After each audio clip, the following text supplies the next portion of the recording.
Bueno, pues muy buenas noches a todos los oyentes de Bipartidismo Stream. Hoy con una sección especial, una entrevista con seguramente una de las personas que más admiro del mundo bueno, en general, podríamos hablar de tanto del periodismo como de la historia, como de la política, historiador, evidentemente también ha comandado grandes proyectos audiovisuales y una persona que también está haciendo una labor excepcional en redes sociales denunciando la deriva de este país desde hace muchos años, seguramente desde antes de que existiese una alternativa real. Así que nada, doy las gracias a don Fernando Paz por acompañarme hoy en esta breve entrevista en la que nos vamos a adentrar de lleno con todo lo que está sucediendo en estos momentos en el Vaticano. Recuerden, ayer mismo fallecía el Papa Francisco, conocíamos la noticia y pues ya se están reuniendo, ¿no?, desde hoy a las 9 de la mañana para ver cuál podría ser la alternativa, quién podría tomar la silla de San Pedro. Así que nada, lo primero de todo, muchas gracias, don Fernando. Pues muchas gracias. Yo casi daría por terminada la entrevista porque no lo vamos a, o sea, no vamos a mejorar lo que has dicho. Entonces, cualquier cosa que digas seguro que lo empeora y lo que es peor, no ratifica tus palabras. O sea que, pero No, bueno, ayer mismo muchas te gracias. escuchaba en el Toro Televisión, un programa que recomiendo desde aquí, adentrándose de lleno, ¿no?, en todo lo que está ocurriendo en estos momentos y una vez más demostraste saber no solo de actualidad política, sino también de todo lo que tiene que ver con el mundo en general, en este caso con el Vaticano. Así que ya entrando de lleno en eso, me gustaría conocer un poco, ahora ya empiezan a salir nombres, por ejemplo, dentro de lo que sería, no sé si a ti te gusta politizar esto, pero sí que se habla directamente de perfiles quizás más conservadores, más continuistas en la línea rupturista que trajo el Papa Francisco. Me gustaría conocer un poco cuál crees, si tuvieses que hacer una quiniela, que en estos momentos tiene más posibilidades de salir elegido, ¿no?, de que se dé esa fumata blanca. Se habla, por ejemplo, de el Peter Erdó, el húngaro, que sería un poco la representación de los conservadores, pero también existe algún italiano más progresista. Evidentemente los españoles son todos bastante afines a la Conferencia Episcopal Española, que ya la conocemos. ¿Cómo está ahora mismo la situación? Bueno, es que no se trata de politizarlo, es que es inevitable que hagamos una lectura política de lo que sucede en el Vaticano. El Vaticano ha hecho política siempre, entonces tampoco es que nosotros lo politicemos, ni tampoco es que Francisco lo haya politizado más de lo que probablemente, bueno, quizá algo más de lo que probablemente estaba, sí, pero bueno, no creo que el Vaticano en absoluto sea ajeno a la política. Y luego, en cuanto a la cuestión conservadora o progresista, hay que preguntarse, yo desde luego me pregunto, ¿dónde está cada cosa? ¿Dónde está lo progresista? ¿Dónde está lo conservador? Porque ayer lo comentaba, ¿no?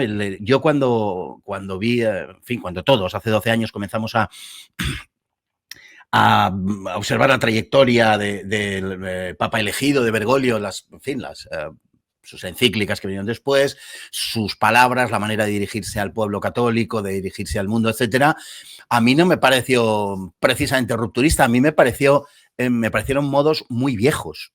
O sea, no antiguos, sino viejos. O sea, a mí me pareció que era un papa clásicamente posconciliar, es decir, pero del posconcilio inmediato. Era uno de esos papas que todos conocimos, bueno, papas, uno de esos sacerdotes, en este caso elevado a la condición papal, que todos conocimos inmediatamente después del concilio, sobre todo, bueno, en el caso nuestro, claro, en España, ¿no? Y que yo conocí de niño. Entonces, a mí me resultaba algo, una especie de déjà vu, ¿no? Y a mí me resultaba algo conocido. Así que no seremos nosotros, en todo caso, quienes lo politicemos, sino que la cosa ya viene de antes.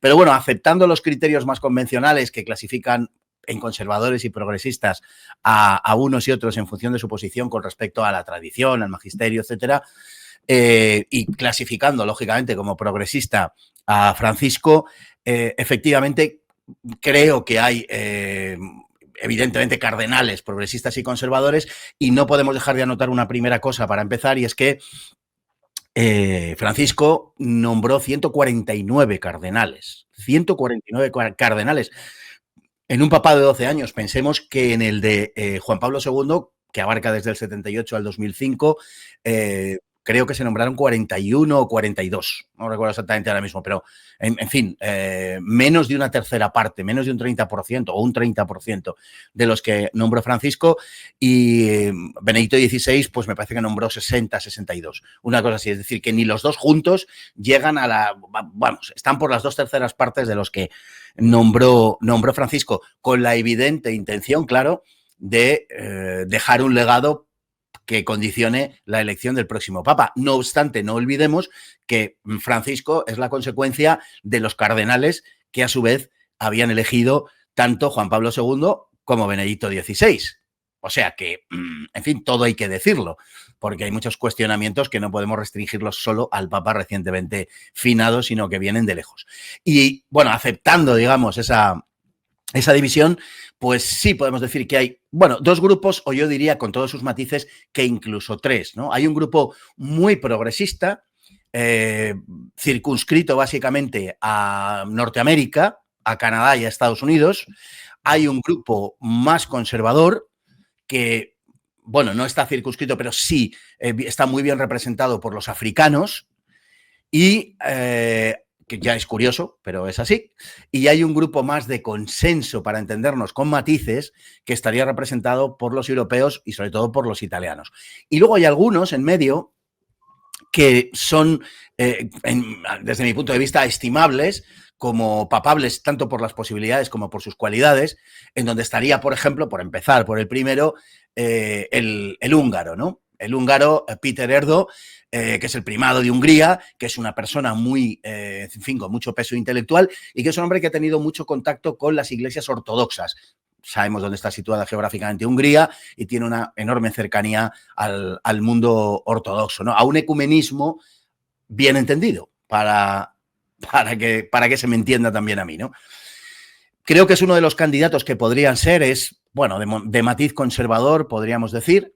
Tenemos también el caso de Eyck, el holandés, que, bueno, que es un hombre que ha experimentado en sus carnes lo que ha sido, pues, o lo que está siendo la devastación del catolicismo en Europa, en un lugar como Holanda, donde todo esto pues se ha hundido de un modo, no sé si irremisible, pero vamos, muy abismal, ¿no?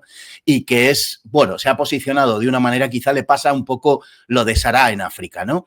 Que se ha posicionado de un modo tan rotundo y tan claro que se me antoja difícil que pueda ser elegido porque no tiene ese perfil de consenso, ¿no? Y luego tenemos fuera de España, bueno, fuera de Europa, perdón, tenemos al tailandés, o sea, a Ranjit, al de Sri Lanka, ¿no? Que es también un hombre muy, en fin, muy centrado en todo lo que es la tradición y el magisterio. Estos serían los candidatos que podemos llamar conservadores, dejando a un lado Sara, que en mi opinión, siendo el más deseable en mi criterio, creo que no tiene muchas posibilidades precisamente por su perfil, pero ojalá me equivoque en este caso. Es un poco como que hubiera quemado las naves. El propio Sara, por su edad, tiene 79 años, y no olvidemos cómo se pronunció contra la encíclica papal que hablaba pues de la bendición de las parejas homosexuales. No fue, por cierto, en absoluto el único que lo hizo. Los africanos, los obispos, la práctica totalidad lo rechazaron, pero sí que es verdad que llevó la bandera Sara, este hombre, ¿no?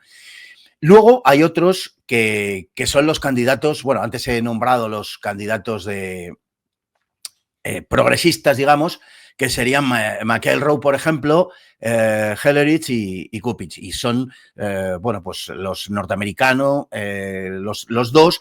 Y no nos perdamos de vista a Hollerich, a Jean-Claude Hollerich, que es luxemburgués y que en fin, dejaría a Francisco en una situación de centro centrado. Sí. Este es el panorama. Y luego tenemos una serie, bueno, los italianos fundamentalmente, que son hombres de Bergoglio, pero son hombres, bueno, dentro de toda esta historia, pues más, por decirlo así, más de consenso, ¿no? Los casos de Suppi, los casos de Pizzaballa. Tenemos a Parolin, Dios no lo quiera. Dios no lo quiera. Es el favorito, pero no olvidemos que la tradición dice que el que entra a papa en el cónclave sale cardenal. O sea que los favoritos no suelen ser elegidos. Y esto... Bueno, pero por ejemplo, Francisco quedó segundo en la elección de Benedicto XVI y luego, siendo favorito, ganó, ¿no?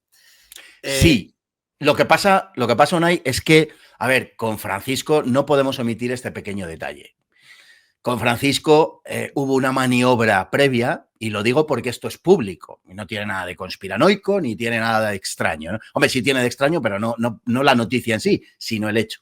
Y es que hubo lo que se llamó la mafia de Sangal, constituida por un grupo de prelados y cardenales progresistas que se reunían en Suiza.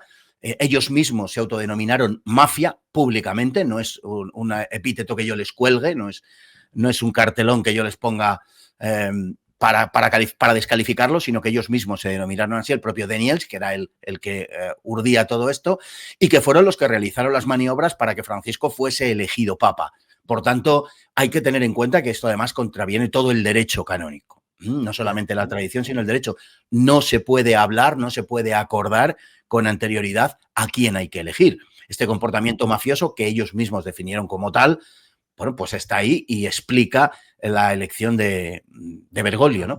Y luego hay un candidato que yo no lo echaría en saco roto porque creo que tiene bastantes posibilidades, que es el filipino, Tagle. Este hombre, bueno, pues es papable ya en la última, ya en la del 13 lo fue, y ha sido prefecto de la Congregación para la Evangelización de los Pueblos. Bueno, yo creo que tiene papeletas. Sobre él, a mí me han llegado distintas opiniones, en ocasiones contradictorias, y francamente lo digo, no sé muy bien a qué atenerme. Entonces, claro, podría también ser ese candidato de consenso que muchas veces se busca. Claro. Al final yo creo que para que la gente también se haga una idea de las diferencias que puede tener este proceso respecto a, por ejemplo, una elección al uso o la formación de un gobierno en naciones occidentales, ¿no? Es que, por ejemplo, has mencionado el número de cardenales que nombró Francisco, que son muchísimos, superan los 100.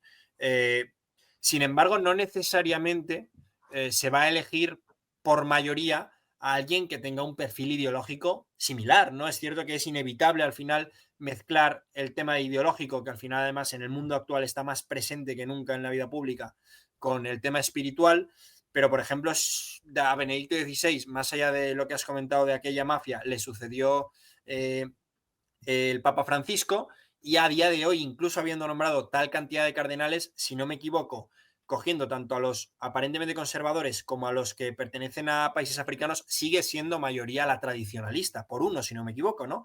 Entonces, podríamos hablar de que todavía está todo muy abierto.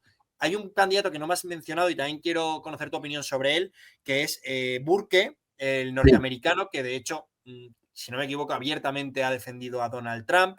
Y la Casa Blanca también recientemente, incluso tras el fallecimiento de Francisco, dijo que le encantaría tener a un papa norteamericano. Evidentemente, hay pocos, ¿no?, norteamericanos que sean afines al gobierno actual, a la administración actual, y este sería uno de ellos, ¿no?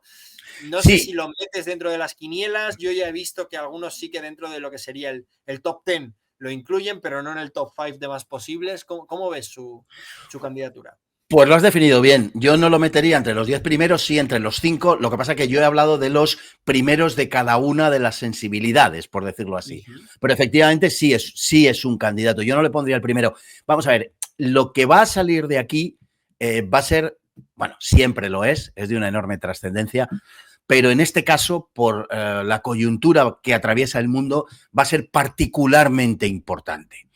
Porque la Iglesia se va a alinear en su políticamente, digámoslo con claridad, se va a alinear o bien con los nuevos vientos que soplan en el mundo, o bien se puede bunkerizar en esa Unión Europea que pretende, bueno, pues resistir el vendaval del cambio que se está produciendo en el mundo a toda costa y quedar como una especie de aldea gala del wokismo y del globalismo, etcétera. No sabemos por dónde va a ir la Iglesia.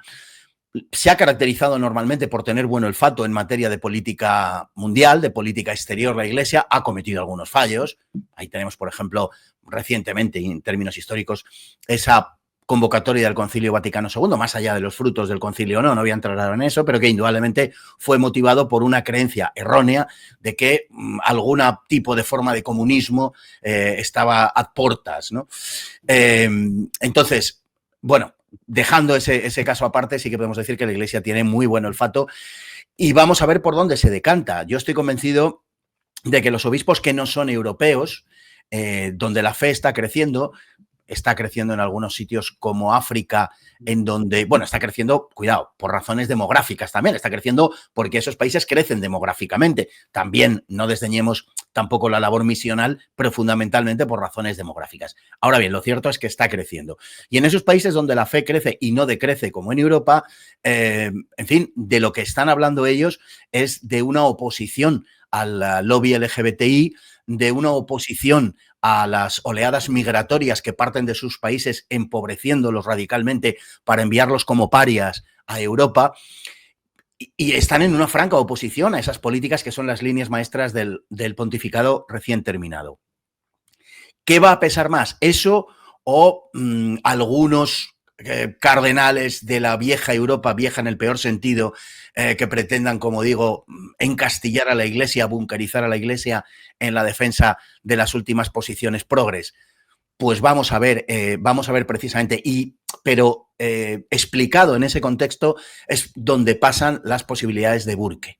Entonces, lógicamente, si la Iglesia tira por un lado, tiene 0, pero incluso si tira por el otro, yo no sé si la presidencia de Donald Trump es positiva en ese sentido. Es decir, si favorecería a Burke como culpable. Yo más bien tiendo a pensar que no, pero hay interpretaciones para todos los gustos. Pero yo tiendo a pensar que no, porque incluso evidentemente si la Iglesia se posiciona en contra, no va a ser Burke. Y si la Iglesia se posiciona, digamos, a favor, no lo va a hacer con tal descaro, con tal entreguismo, por decirlo de alguna manera, como para nombrar a Burke. Entonces yo creo, que igual me equivoco y que ojalá me equivoque, pero creo que no tiene muchas posibilidades reales. Sí, bueno, de hecho ya veía yo ayer a muchos perfiles, influencers en general norteamericanos, defender más a Robert Sarah que al propio Burke, ¿no? Para terminar, que sé que no tienes mucho tiempo y que te agradezco estos minutos que nos has regalado, me gustaría traer un poco también el asunto a España, porque si no me equivoco hay 5 cardenales españoles que son en estos momentos elegibles. Muchos han estado detrás de esta maniobra reciente para desacralizar o terminar de desacralizar el Valle de los Caídos. Se me viene a la cabeza gente como Omeya, como Cobo. 2 asuntos muy rápidos. Uno, ¿crees que hay realmente algún español que podría tener posibilidad de llegar al papado? Y 2, más allá de que sea un español elegido, ¿existe alguna posibilidad de que ese proceso de desacralización y profanación que se pretende hacer desde el gobierno de España del Valle de los Caídos pueda ser frenada? Bueno, empezando por el final, digamos que puede ser frenado si no ha sido firmado. Si ha sido firmado, parece muy improbable, como es lógico, que un nuevo pontífice deshaga lo que ha hecho el anterior. Me temo que no sería así. Si no ha sido firmado, extremo que no se ha hecho público en todo caso, pero si no ha sido firmado, claro que necesitaría el aval del nuevo pontífice, sin duda ninguna. Y ya sabemos que la conferencia episcopal pues pasaría a defender las nuevas posiciones del pontífice elegido sin el menor de los problemas. En cuanto a lo segundo, pero desconocemos ese dato y por tanto no puede uno pronunciarse. Podría paralizarse en caso de que no hubiera sido firmado. La respuesta en ese caso sería sí, claro. En cuanto a las posibilidades de los españoles, bueno, tú has dicho que han respaldado o has recordado que han respaldado la profanación del Valle de los Caídos. Pero no es que lo digas tú o que lo diga yo, es que lo ha dicho el presidente de la conferencia episcopal y lo ha dicho el portavoz de la conferencia episcopal, que esa desacralización, que esa resignificación ha contado con el visto bueno de todos. Ha dicho que ha sido unánime o que no ha habido ninguna voz en contra. Por lo tanto, ese extremo no es opinable, es según confesión de parte. En cuanto a los españoles, pues yo creo que el único que podría tener alguna posibilidad, y no es desdeñable, creo que sería el arzobispo de Rabat, Cristóbal López. Creo que es el único que podría ser, entre otras cosas, bueno, pues porque tiene una evidente, no digo sintonía, pero cercanía, vamos a decir, al Islam. Y el Islam es un actor, bueno, no hace falta que recuerde yo aquí lo que es el Islam y su protagonismo en la Europa, ¿quién nos lo iba a decir?, del siglo XXI. Bueno, es una buena razón para contar con un cardenal así como papable. Hombre, no se le dan muchas posibilidades a priori, pero cosas más raras han pasado, ¿eh? Claro. Bueno, pues con esta respuesta y también recordando una frase en relación a lo del Islam, ¿no? Que se hizo muy polémica de Francisco, haciendo ver que, digamos que a través de cualquier religión se podía llegar a Dios, que desde luego no sentó muy bien entre los católicos. Doy las gracias a Fernando Paz por estos, creo que han sido 20 minutos. Vamos a estar muy pendientes y muy atentos de todo lo que vaya ocurriendo. También vamos a intentar hacer algún especial sobre este asunto próximamente, en el cual evidentemente don Fernando estará invitado. Así que nada, Encantado. solo les queda darle like, compartir este vídeo y estar muy atentos porque iremos añadiendo más información a un tema que va a dar mucho que hablar en los próximos días. Muchísimas gracias, Fernando, y nada, espero que pronto sepamos cuál va a ser la elección y ojalá nos llevemos una sorpresa positiva después de estos, creo que han sido 12 años, ¿no? 12 años han sido. Muchísimas gracias a ti, Unai, y que los miembros cardenalicios que se van a encerrar en el cónclave dejen actuar al Espíritu Santo. Eso es. Pues con eso nos despedimos. Un abrazo. Un abrazo.